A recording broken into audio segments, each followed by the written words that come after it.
तो चलिए आगे बढ़ेंगे और अब रुख करेंगे सुपरफास्ट खबरों का। तो आज ईद के साथ ही देश भर में अक्षय तृतीया का पर्व और परशुराम जन्मोत्सव भी धूमधाम और हर्षोल्लास के साथ मनाया जा रहा है। इस मौके पर मुख्यमंत्री अशोक गहलोत ने लोगों को शुभकामनाएं और बधाई दी है।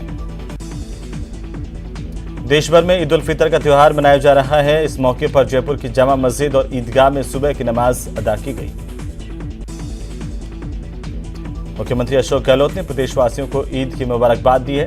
सीएम अशोक गहलोत ने सभी मुस्लिम धर्मावलंबियों से प्रदेश की खुशहाली, सौहार्द, सद्भावना और अमन चैन की दुआ करने की अपील की।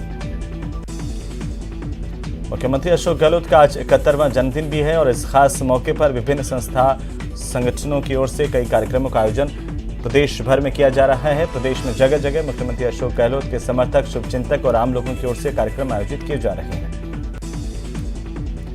केंद्रीय जल शक्ति मंत्री गजेंद्र सिंह शेखावत ने नल से जल विषय पर हो रहे काम पर बोलते हुए कहा कि 2024 तक लक्ष्य पूरा कर लिया जाएगा। कोविड सहायकों की 33वें दिन भी बात नहीं बनी और कोविड स्वास्थ्य सहायकों का संग्राम जारी है। दौसा में नेशनल हाईवे 21 पर सुबह एक भीषण सड़क हादसा हुआ जब यूपी रोडवेज की बस और पिकअप में आपस में टक्कर हुई। इस हादसे में पिकअप में सवार एक व्यक्ति की मौत हो गई और 11 अन्य लोग घायल हुए हैं।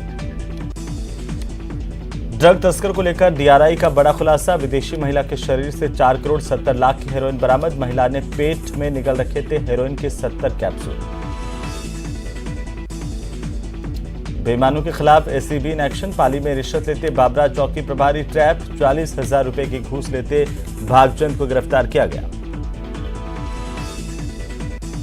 मरुधरा में फिर बढ़ रहे कोरोना के केस। 10 दिन में दोगुने हुए, से ज्यादा हुए एक्टिव केस। आज नए 89 मामले आए सामने। सबसे ज्यादा जयपुर में 61 केस।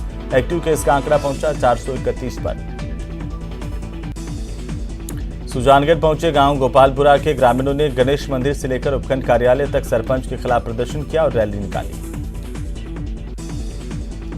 बीकानेर में भगवान परशुराम जन्मोत्सव की पूर्व संध्या पर पब्लिक पार्क स्थित परशुराम सर्किल पर ब्राह्मण समाज के लोगों की ओर से दीपदान किया गया और आरती की गई। राजसमंद जिला विधिक प्राधिकरण सचिव मनीष कुमार वैष्णव ने शिक्षा के अधिकार को सुनिश्चित करने के उद्देश्य से विभिन्न स्कूलों का निरीक्षण किया। पश्चिमी राजस्थान में गर्मी का सितम इतना बढ़ गया है कि अब घर से निकलना मुश्किल हो रहा है।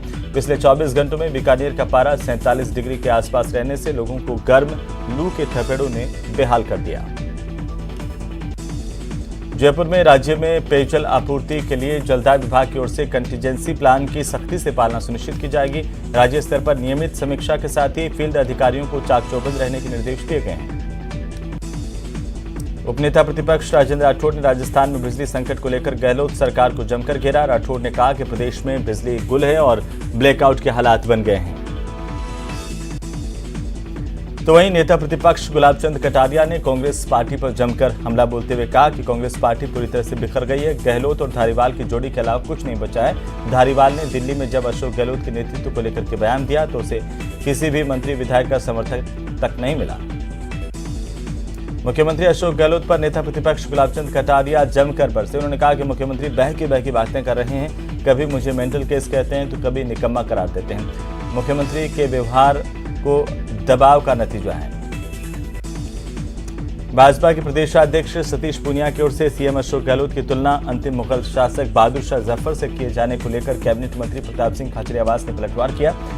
खाचरियावास ने कहा कि भाजपा प्रदेश अध्यक्ष सतीश पूनिया का मानसिक संतुलन बिगड़ गया है।